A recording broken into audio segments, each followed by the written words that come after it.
Арыбаңыздар, урматтуу телекөрүүчүлөр, радио кармандар Республикалык штабтын пресс борборунда бүгүнкү күнгө болгон эпидемиологиялык кырдаал боюнча брифингди баштайбыз. Сиздерге Саламаттык сактоо министринин орун басары Үсөнбаев Нурболот Төлөшович маалымат бермекчи.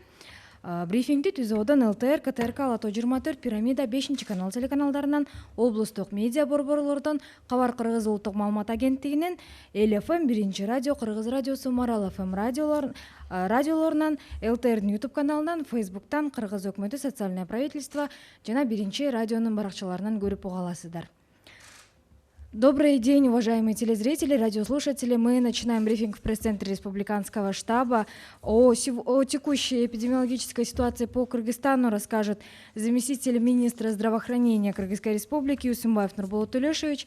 Прямой эфир брифинга вы можете посмотреть и услышать на телеканалах ЛТР, КТРК, Лото 24, Пирамида, 5 канал, через областные медиацентры, Кыргызское национальное информационное агентство Кабар, а также на радиостанциях ЛФМ, 1 радио, Кыргыз радиосу, Марал ФМ, на YouTube-канале ЛТР, в Фейсбуке, на страницах Кыргыз өкмөтү, социальное правительство, МТРК ЛТР и 1 радио. Анда эмесе Нурболот Төлөшович, сөз сизде. Урматтуу мекендештер, саламатсыздарбы? Бүгүнкү 22 май 20 жылга карата статистикалык маалыматка токтоло кетели. Адаттагыдай эле ошо бир сутка ичинде бейтапканалардан чыгып кеткен адамдардын саны 20 болду. Бишкек шаарынан 9 бейтап, Нарын областынан 7 бейтап, Жалал Абад областынан 2 бейтап, Баткен областынан 1 жана Ысык-Көл областынан 1 бейтап ооруканадан айыгып чыгып, лабораториялык анализдери отрицательный деп үйлөрүнө кетишти. Жалпы республика боюнча бүгүнкү күнгө 949 бейтап айыгып ооруканадан чыгарылды. Ошол эле учурда бир сутка ичинде 2714 лабораториялык материал келип лабораторияларга түшкөн. Ошонун 2207си толугу менен иштелип чыкты. Ошол лабораториялык тастыктоолордун жыйынтыгы менен деген ушу өткөн суткада COVID-19 инфекциясы лабораториялык жол менен тастыкталган 37 учуру дагы табылып каттоого алынды. Бишкек шаарынан 6 учур табылды. Нарын областында 21 учур табылып атат. Ош областында 6 учур жана Солилецтен келгендерден дагы лабораториялык иштер жүрүп, дагы бир учуру чыкты. Санкт-Петербургдан келген дагы бизден жарандарыбыз бар билесиздер. Алардын арасынан дагы ошо текшерүүдө дагы 3 учур катталып атат. Кыргызстанда бүгүнкү күндө жалпысынан 1350 COVID-19 инфекциясы лабораториялык жол менен тастыкталган учуру катталды. Анын ичинде Жалал Абад областында 155, Ош областында 203 болду, Ош шаарында 132, Чүй областында 108, Бишкек шаарында 348, Баткен областында 25, Нарын областында 242, Ысык-Көл областында 14, Солилецтен келгендердин арасынан табылган учурлар 105ке барды. Санкт-Петербургдан 18 бизден жаран ошол жугузуп алгандыгы белгилүү болду. Жалпы республика боюнча ошол лабораториялык тастыктоолорго токтоло кетсек, 93802 лаборатордук материал келип, 93295 толугу менен иштелип чыгып, мына бүгүнкү 1350 учуру тең ушул лабораториялык жол менен изилдөөнүн негизинде бүгүнкү күнү мына такталып отурат. Бүгүнкү күндө биздин стационарларда жаткан бейтаптардын саны 387 болду. Оор абалдагысы бүгүнкү күнү 11, 4 жандандыруу бөлүмүндө туруп атат. Орточо оор абалда 48 бейтап болуп атат. Канааттандырарлык жана клиникасы жок абалда турганы 328, чыгарылганы 949, каза болгондор 14. Бүгүнкү күндө 6600 адам бүгүнкү күнү жанагы байланышта болгон деп, контактный деп бүгүнкү күнү медициналык көзөмөлдө жана үй карантин шартында кармалып жатат. республика боюнча дагы обсервацияда жаткан адамдардын жалпы саны 2150 түздү.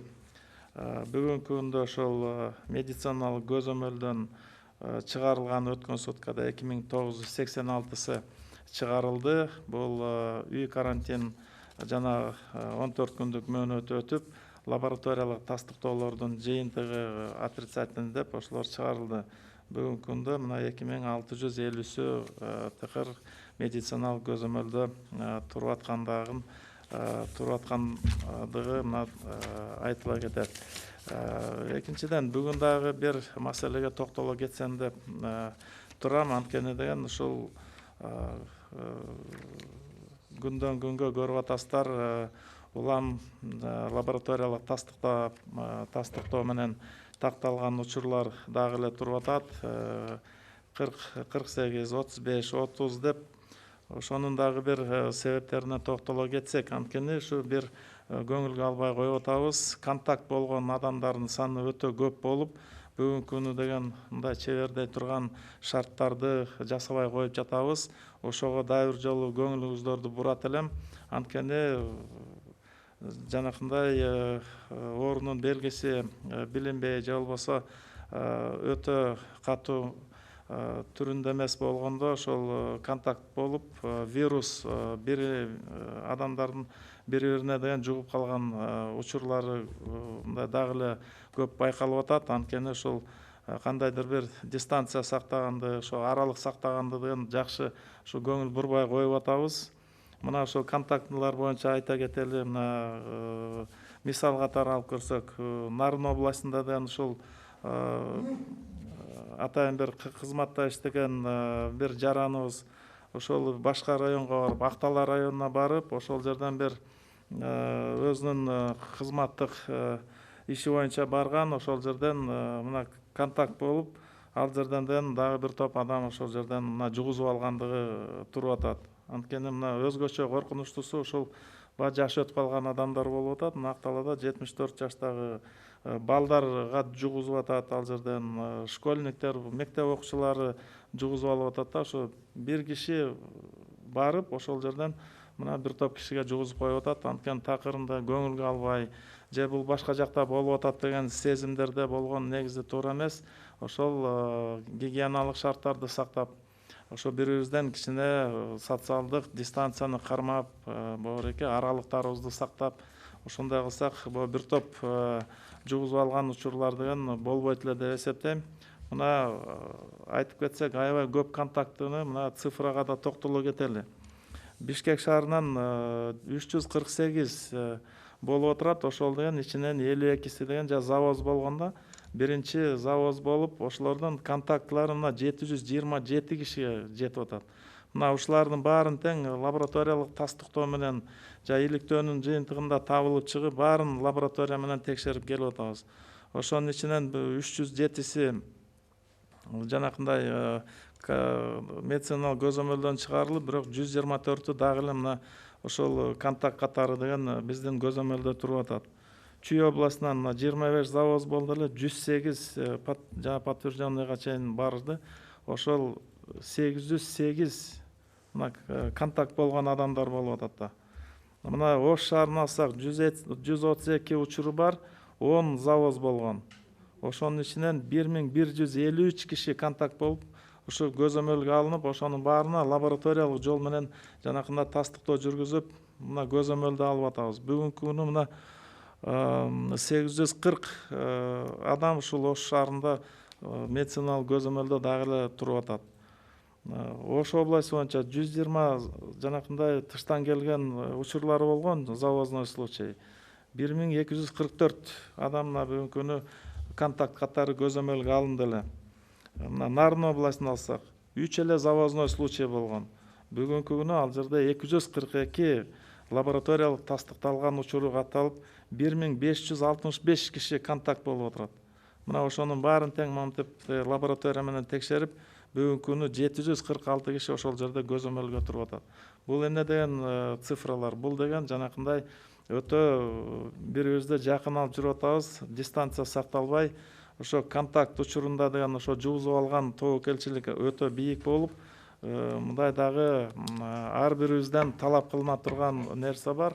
Ар бирибиз ушуну көңүлгө албасак, мына морекиндей учурлар токтобой атканын өзүңүздөр дагы бир жолу байкап атасыздар. Ошого дагы мен сиздердин көңүлүңүздөрдү дагы бир буруп койгум келип атат.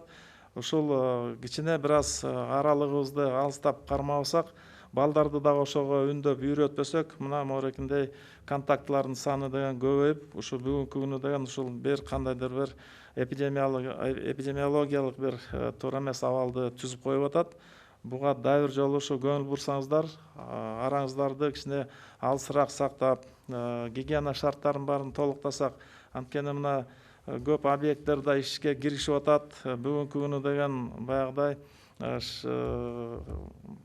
штатный режимге өтүп, жандандырылып, ишкерлер ишке кирип атат. Ошол эле себептен мына биз баардык жарандар ушундай тартипти сактап, ошо аралыкты сактап, коомдук жерлерге барганда дагы мына өзүбүздү өзүбүз сактабасак, контакттар көбөйүп, бул контактлардын аягын үзүш керек. Ошого сиздердин дагы бир туура мамилеңиздер, туура көңүлүңүздөр бүгүнкү күнү керек болуп турган учур. Ошого бир сиздерди дагы бир үндөп чакырып кетет элем.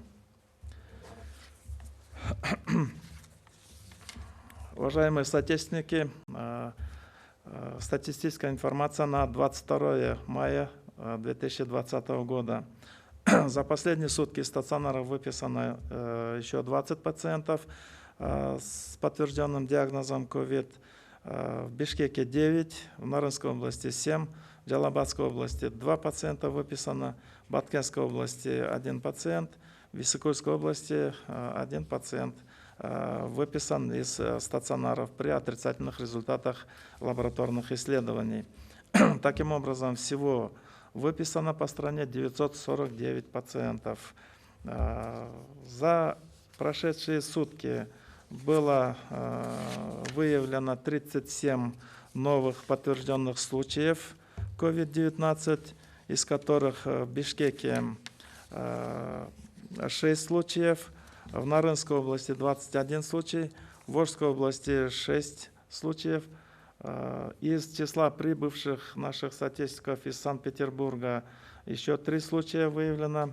И среди прибывших из Соль-Илецка Российской Федерации выявлен 1 случай.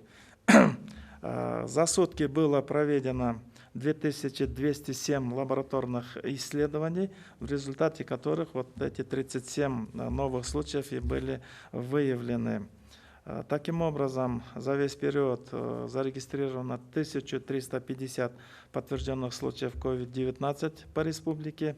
Из них в Джалабадской области 155, в Волжской области 203, в городе Ош 132, в Чуйской области 108, в Бишкеке 348, в Баткенской области 25, в Нарынской области 242, в Високольской области 14.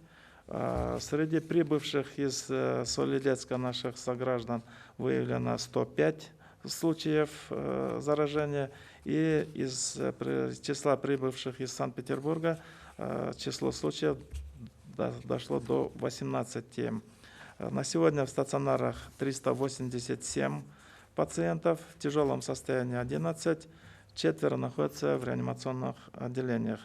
В состоянии средней тяжести 48 пациентов, в удовлетворительном состоянии 328, выписано 949, умерло 14.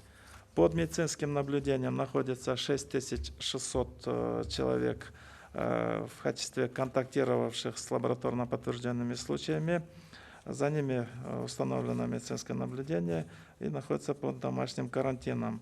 На обсервации по Кыргызстану сегодня находится 2150 человек. За ними проводятся лабораторные исследования и медицинские осмотры, проводятся все обсервационные мероприятия. Сегодня я хотел бы заострить ваше внимание на одном из таких моментов. Как вы заметили, что у нас продолжается регистрация случаев заболевания, случаев заражения COVID-19, и все здесь случаи тесно взаимосвязаны. Мы уже каждый день говорим, что случаи заражения выявляются среди контактных лиц, их становится больше и больше. И это свидетельствует о том, что нам нужно поменять свое отношение к вопросам социального дистанцирования, соблюдения гигиенических требований, особенно когда уже восстанавливается экономическая деятельность наших объектов, субъектов предпринимательства, начинает работать сфера обслуживания, сфера торговли, и вот эти наши требования и принципы социального дистанцирования, личной гигиены, масочного режима, как нельзя остро на сегодня это стоит. Допустим, я хотел бы остановиться на некоторых моментах. Вот в качестве примера, как это все-таки происходит. Очень тесные контакты, они сильно влияют на эпидситуацию.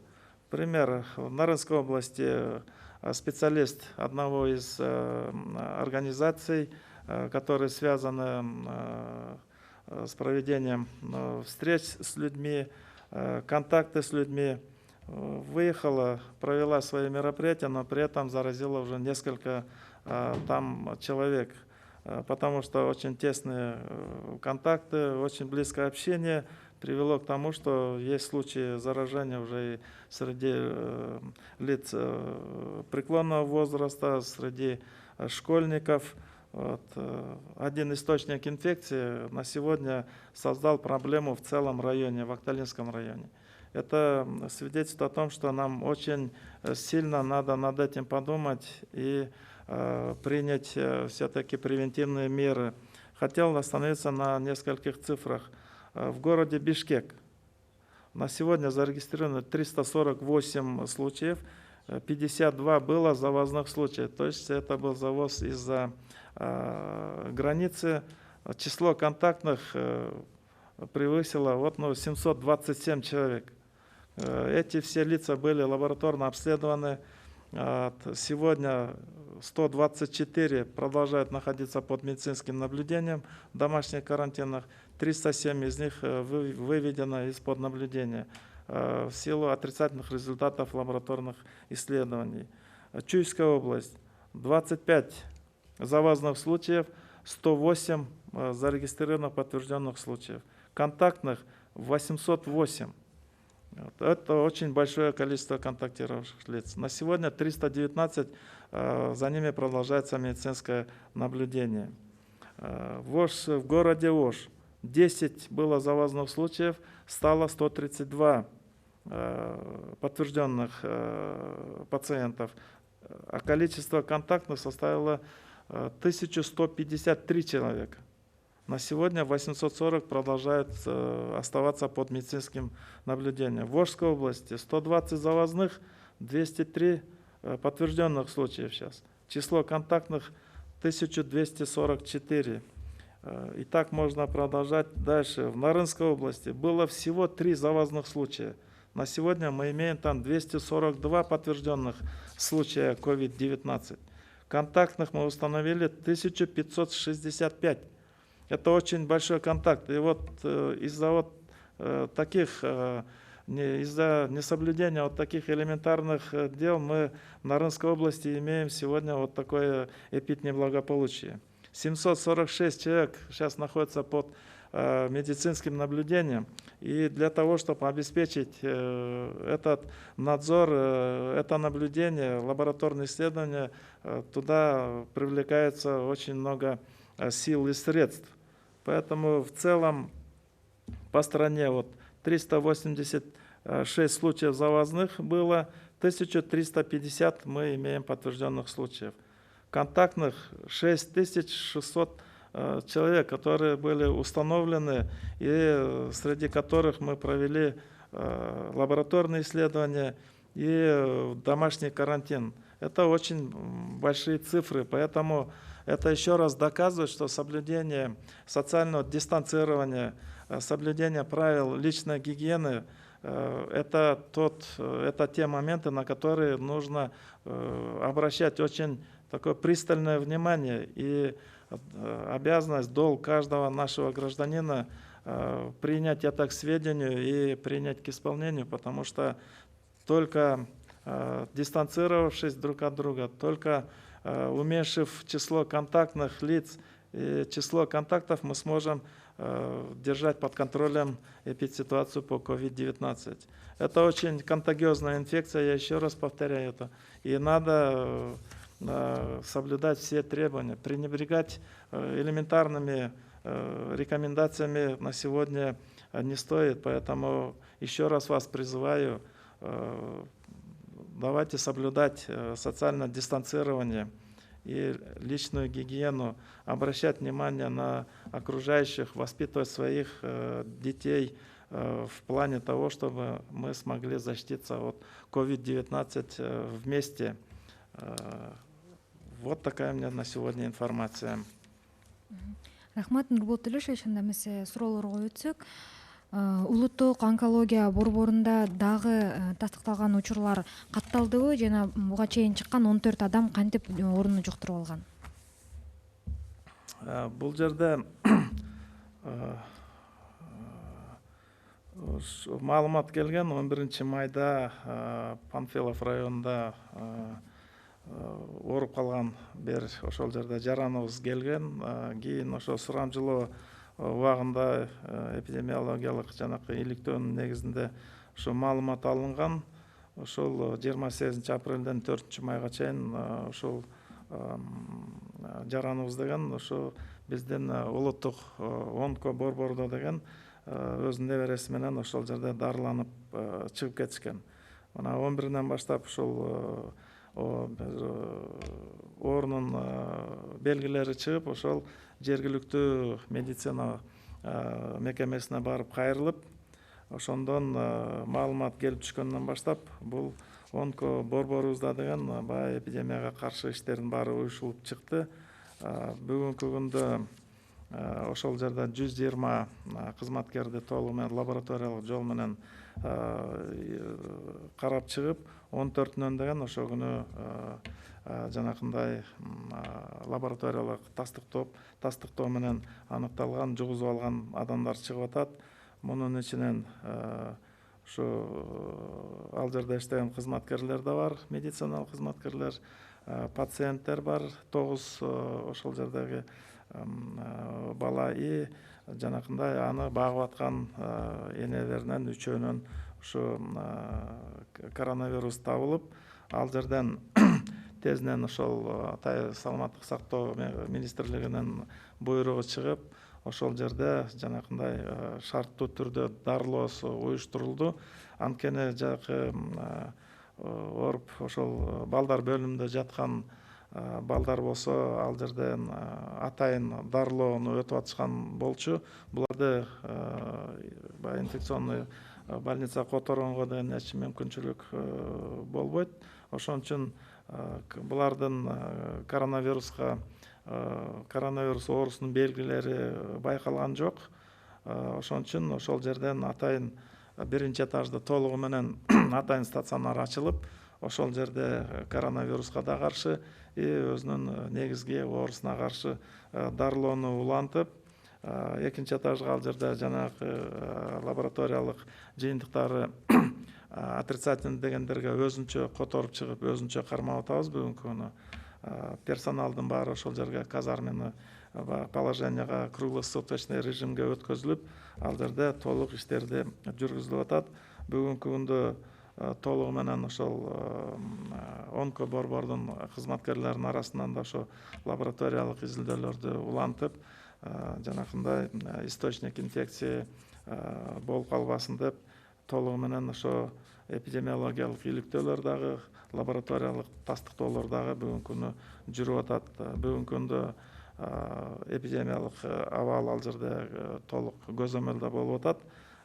Иштерди, алдын ала иштерди ал жерден жүргүзүп аткан учурубуз азыр. Рахмат. Күч түзүмдөрүнүн жана укук коргоо органдарынын арасында бүгүнкү күндө канча кызматкер коронавирус жуктуруп алган жана алардын ичинен канчасы айыгып чыкты республика боюнча? Күч структураларынын ичинде арасынан 82 лабораториялык тастыктоо менен аныкталган учуру катталган. Булардын бүгүнкү күнү 33-ü айыгып чыгып кетишти. 49 болсо бүгүнкү күнү дагы ошол дарылоо мекемелеринде көзөмөлдө дарыланып аткан учуру. Рахмат. Мына кечээ эле маалым болгондой, мэрия деген спорт залдарды, жанагы машыгуучу залдарды 25-майдан баштап иштөөгө уруксат берди. Ошол эле учурда суроо жаралып жатат, спорт залдарда санитардык эрежелер, социалдык аралык кандай тартипте сакталышы керек? Бул жерден атай ар бир жанакы экономикалык өзүнүн ишмердүүлүгүн жандандырып аткан объекттердин баарына санитардык эпидемиологиялык убактылуу баягы талаптар коюлган. Ошого жараша деген биз талаптарды коюп ошо текшерүүлөрдү алып атабыз. Мына бүгүнкү күндө ошо спорт залдарды алып көрсөк, жанакында күрөшө турган же болбосо единоборство болобу башкасы буга деген мындай азырынча уруксат берүүгө кичине эртерээк. Анткени өтө тыгыз контакт болуп калса же болбосо жанакында подвалда же жабык пространствода болгон жабык залдарга биз пока уруксат бере албайбыз. Эгерде ачык эмеде турган болсо, ачык жерлерде жанакындай машыгуулар жүрө турган болсо, аралыктык сактала турган болсо, толук дезинфекциялык шарттарды аткарыла турган ошол жердеги объектилер гана уруксат алышат бул этапта. Рахмат. И этот же вопрос хотела бы задать на русском языке. Насчет спортзалов люди спрашивают, как там должны соблюдать санитарные правила. Санитарные правила, они там четко прописаны. И для всех субъектов, объектов, которые возобновляют свою экономическую деятельность, они разработаны и они утверждены правительством. Поэтому неукоснительное соблюдение этих правил и требований мы будем требовать. Проводятся рейды, и необходимо их строго соблюдать. Это установление дезинфекционного режима там, потому что после каждого такого сеанса там нужно проводить эти мероприятия, режим проветривания, режим влажной уборки. Все это прописано в этих правилах, требованиях. Кроме того, жесткий контроль за своим персоналом, который обслуживает эти объекты. Это проведение термометрии, масочный режим, опросные, медицинское наблюдение. И особенно это в части, если есть тренажеры, все остальное, это должно быть, если индивидуальное, то есть, будет разрешение. Если же это будут очень тесные контакты и там, где невозможно соблюсти все эти требования, эти объекты пока будут воздерживаться. Если это закрытое пространство, закрытые подвальные помещения, то, естественно, эти разрешения пока для этих залов пока нет. Если это на открытом воздухе, в открытых пространствах, если достаточно места для тех, кто пришел и пользуется услугами этих заведений, и есть все возможности для соблюдения санитарных правил, то они получат это разрешение. В случаях отсутствия условий или же невозможности выполнения санитарных правил, то, естественно, разрешения на функционирование этих объектов не будет. Спасибо. И следующий вопрос. Действительно ли брат депутата Жогорку Кеңеш Нурбека Тотонова заболел коронавирусом? Вы знаете, насчет брата не знаю, но гражданин Тотонов прошел через санитарно-карантинный пункт, у него были забраны анализы, и по алгоритму он был на большегрузном автомобиле, и он до Токтагульского района доехал. Результаты ПЦР были получены, переданы по месту жительства нашим организациям здравоохранения, которые взяли его на лечение.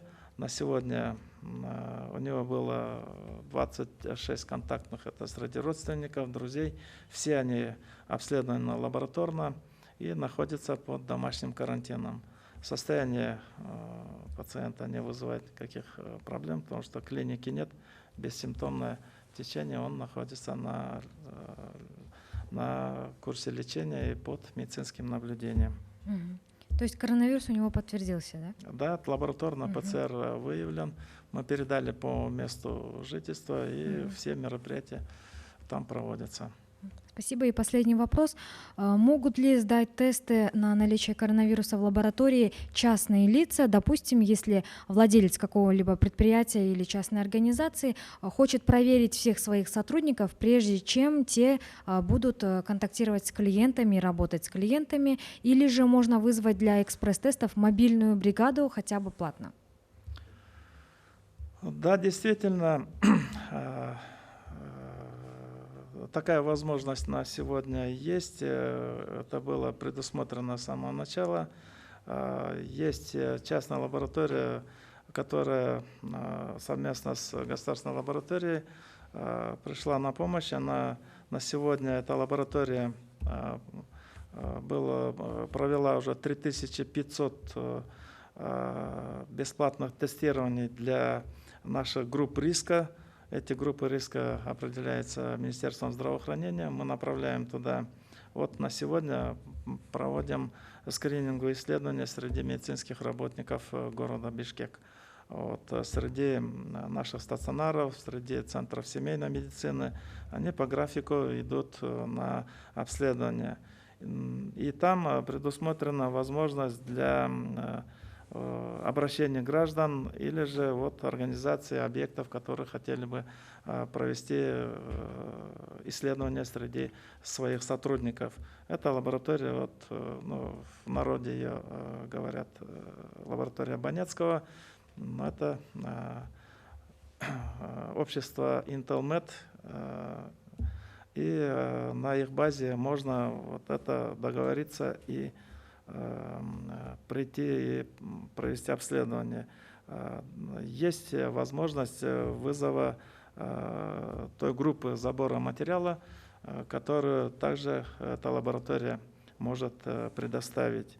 Так что можете поискать на сайтах, там зарегистрироваться, вызвать консультанта, получить необходимые рекомендации и организовать эти лабораторные тестирования.